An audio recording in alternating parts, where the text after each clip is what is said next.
Sí, voy a ser breve, no quiero engordar demasiado. Francamente vine para oír los argumentos de Héctor de nuevo. Me parece que son argumentos muy importantes, no solo para desnudar lo que significó el fraude pasado, sino para prever el fraude que viene.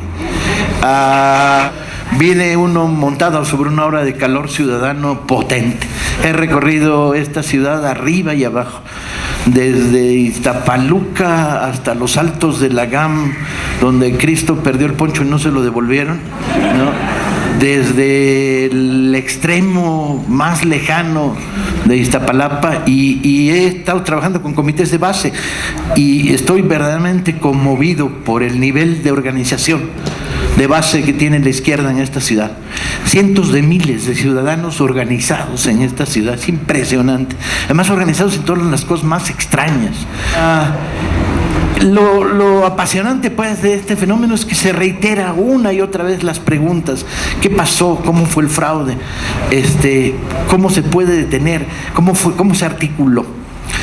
Yo quisiera hacer una intervención muy general estableciendo una idea básica, que es el máximo delito que se puede cometer en un país es robarle a sus ciudadanos el derecho a elegir a su representante. No hay delito más grande en términos de que involucra, ¿sí?, la negación a la toma de decisión de millones simultáneamente por métodos puercos, fraudulentos, pero peor todavía, que crea la tradición de la cultura de que el fraude prospera. O sea, manda el mensaje a todos los mexicanos que una y otra vez hemos estado enfrentando y confrontando desde el punto de vista de las ideas y de la discusión política, de que el que tranza avanza, ¿sí?, de que uca, el que se lo encuentre se lo emboruca, que forman parte de esa curiosísima constitución que los mexicanos no conocemos. Esta librito en el cual están consagradas las leyes máximas básicas por la que se rige la convivencia entre los ciudadanos. Bien, esta constitución no opera, porque hay otra constitución, ¿sí?, que ni siquiera tiene nombre en la portada, sino que es como un libro pinchurrientón que está en un cajón, en un despacho, en Los Pinos, al que frecuentemente acude el presidente y que saca del cajón su librito y dice: solo hay un principio, el principio de autoridad.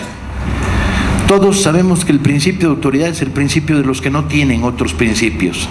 El principio de autoridad es la confrontación a los principios éticos, a los principios morales, a los principios humanitarios, a los principios del sentido común y la razón, ¿sí? Y luego pues dice, capítulo 2, este es el año de Hidalgo, chingue su madre que deje algo. Capítulo 3, Carranza ha pasado la historia no por haber sido presidente y accidentalmente y contra su propia voluntad constitucionalista, sino porque generó a partir de su nombre un verbo del que me siento heredero, el verbo carrancear, ¿sí? Este libro que domina nuestra vida pública forma parte de este entramado de ideas con las cuales el sistema no solo se justifica, sino que se explica y se razona.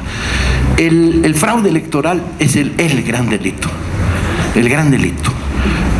equiparable, sí, a los magnicidios, a las violencias colectivas, al soltar el ejército en las calles para confrontar a la población, pero en origen es el secuestro de la voluntad popular. Hemos visto, los mexicanos de mi generación, los más jóvenes solo han visto uno, los más viejos han visto dos, o sea, depende de tu edad, la cantidad de fraudes que hayas visto en tu vida. Si tienes un poco de mala suerte, puedes haber visto 3, puedes haber visto el fraude en las elecciones de Michoacán, puedes haber visto el fraude en las elecciones de Oaxaca unos años antes. Dependiendo de la edad, has asistido a una serie de fraudes de dimensiones regionales o de dimensiones nacionales que han quitado el derecho de los ciudadanos a elegir a la gente que los va a gobernar. En condiciones como las actuales, yo creo que tenemos que mandar públicamente un mensaje muy claro, que es: la tercera es la vencida. Un nuevo fraude cierra las puertas de la lucha democrática y abre otras puertas. Que se hagan responsables, porque lo que no es discutible es el derecho de Hidalgo a la insurrección cuando el régimen oligárquico te cierra las puertas del cambio, el derecho de Villa y Zapata a la revolución cuando el porfirismo se reitera en el poder, el derecho de Juárez a levantar la república contra el golpe militar de Zuloaga y Comonfort, el derecho sagrado de los pueblos a avanzar por otros caminos cuando las puertas del cambio democrático se cierren. Y no es que uno lo quiera, no es que uno lo desee, no es que estamos llamando a que la sangre corra, estamos advirtiendo de la responsabilidad pública, política que adquieren los que cometen un fraude electoral y cierran un camino entero a un pueblo. Pongámoslo por delante, a la hora de tener miedo que lo acumulen ellos, que asuman la responsabilidad histórica y al mismo tiempo aprovechemos para revisar las mecánicas del fraude que nos permitirá, por otro lado, establecer los mecanismos para combatirlo. Analizando la condición actual de cómo vamos a llegar a estas elecciones, los elementos fraudulentos pueden ser vigilados, controlados y minimizados, yo creo, pero es a partir de una lectura curiosa de cuáles son las maneras de hacer fraude. Reconocemos como la primer forma más elemental de los caminos del fraude los mecanismos mediante los cuales se corrompe y se compra el voto de un ciudadano. Aquí están 200 kilos de varilla, ¿no? A cambio de el voto comprometido. El puente que íbamos a hacer no se va a construir y por lo tanto les va a tomar 5 horas más a esta comunidad ir a por el agua si ustedes no votan PRI. Aquí está la despensa, ¿sí?, que te vamos a dar, y el vale para las futuras despensas, que luego son pinches vales balín, porque ni siquiera como frauduleros son honestos, no hay ni siquiera ética criminal en esta bola de gángsters, ¿no? Aquí está. Y bien, a esto podemos combatir en una primera fase como las armas de la propaganda y la discusión y el debate abierto. El grito de acéptales la varilla y mételes la sombrilla, toma la despensa y vota con la conciencia, hay que llevarlo a los barrios y hay que llevarlo a las zonas ciudadanas donde el voto comprado, el voto corporativo se está ejerciendo. Este es el primer nivel del fraude. El segundo nivel del fraude, más sofisticado, es el de te dan el voto ya marcado, entras a la casilla, lo depositas y le regresas el voto en blanco para demostrar que cumpliste con tu papel. Esto implica una colusión criminal con las autoridades electorales, porque ¿de dónde sacan los votos premarcados? ¿Sí? Conocemos pues todas estas artimañas y maneras sucias de llevar a la política el fraude electoral. Y hoy, si somos capaces, y lo estamos siendo a través de Morena, de cubrir nacionalmente todas las casillas, tenemos la posibilidad no solo de vigilar las urnas, sino de vigilar en la puerta al mapache que está comprando el voto y llamar a la policía para que lo detenga porque está cometiendo un delito electoral, y si no, hacer una detención ciudadana a la cual estamos en derechos. Procuren no madrearlo demasiado porque si no luego nos van a culpar, ¿no?, de estar estropeando las elecciones. Por lo tanto, no solo no hace falta una vigilancia de casillas de ciudadanos representantes, sino hace falta presencia física en los alrededores, cuidando, controlando, viendo que los compañeros no solo tengan agua, sino tengan ojo y estén bajo vigilancia. Hoy por hoy, el fraude que llevó al voto por voto, casilla por casilla, puede ser derrotado si somos capaces de controlar la totalidad de las casillas de este país. El fraude cibernético está más debilitado que de costumbre, en la medida en que su mapache mayor, el Baster, tiene que consolidar la supervivencia física del panal, porque si no el teatro se le cae. Por lo tanto, va a tener que secuestrar votos en Presidencia de la República a riesgo de perderlos con gobernadores, presidentes municipales, con los cuales habrá pactos, que el panal es esta máquina verdaderamente increíble, verdaderamente increíble. Debe ser el único país en el planeta en que tenemos un partido verde que no es verde sino color caca, y que tenemos un partido como el panal, dinero fraudulento sacado a Lotería Nacional, a Secretaría de Educación Pública y verdaderamente increíble, ¿sí?, que los mexicanos estemos financiando estas cosas. Pero bueno, el Baster viene de alguna manera debilitada, que fue la gran operadora del fraude electrónico pasado y del trasvase de votos del PRI al PAN, porque tiene sus propios enjuagues políticos que hacer. Estamos en mejores condiciones que en otras veces, pero como bien Héctor va a contar, la cocina del diablo es la cocina del diablo. No hay marranada por inventarse que no sean capaces de inventar estos tipos, ¿sí?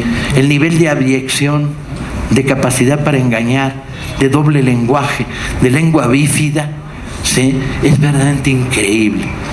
Sobre todo ahora que tienen un candidato que tiene dificultades para pronunciar su nombre, aparte de no recordar los libros que leyó. Claro, como no leyó ninguno, chingados los va a recordar. La virtud del libro de Héctor. La virtud del libro de Héctor es que hace 3 radiografías, una tras otra. Una de ellas sobre el intento de defenestrar a López Obrador con el desafuero.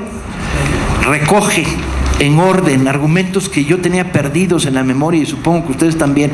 Es bien diferente leer en el día y el día a día que organizar, ordenar, poner juntas las cosas, porque se leen de otra manera. Entonces recorre los caminos del desafuero y el fracaso del desafuero.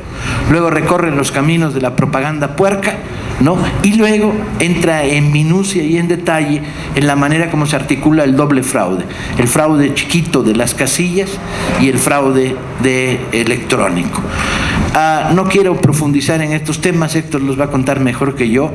Él los estudió y los ordenó y ha creado un libro verdaderamente interesante e importante como testimonio, pero además como prevención del posible futuro delito. Lo que sí parece evidente se demuestra una vez más, que Calderón perdió las elecciones. Claramente. La constatación simple de, bueno, si las hubiera ganado, hubiera dicho sí al voto, casilla por casilla, voto por voto. Era la reivindicación, era la posibilidad de que López Obrador levantara el brazo.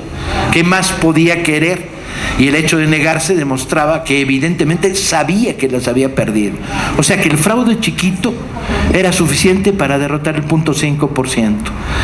Y el fraude grande era simplemente el material de refuerzo. Porque la derrota, según el libro de Héctor, prueba y demuestra, la derrota de Calderón debe haber sido, pues si le sumas, ¿qué? ¿El 4, el 5% abajo de López Obrador? Sí. El 5% abajo, no el 0.5, el 5% abajo. Necesitamos estos argumentos, y los necesitamos no solo para ponernos buzos a la hora de, en las próximas elecciones, controlar la mecánica del fraude, sino porque digan lo que diga Andrés Manuel, nosotros sí tenemos memoria. Y perdón, pura madre, ¿sí? Queremos, la lista de los culpables está ahí. Este país quiere justicia, y justicia significa venganza, compañeros. Y la lista es larga y grande. Aquellos que le robaron sus derechos a los ciudadanos con el fraude, Islas Marías. Vamos a repoblar de tiburones las Islas Marías, va a ser uno de los actos ecológicos del nuevo gobierno, aunque tenemos duda de que si el Baster llega a las Islas Marías no se coman los pinches tiburones, pero aún así queremos justicia, y queremos memoria, y queremos saber quién es quién, de dónde viene, qué hizo y qué delitos contra los ciudadanos cometió. Si no hay reparación de injusticia, las heridas permanecerán eternamente abiertas. Muchas gracias, compañeros. Bravo.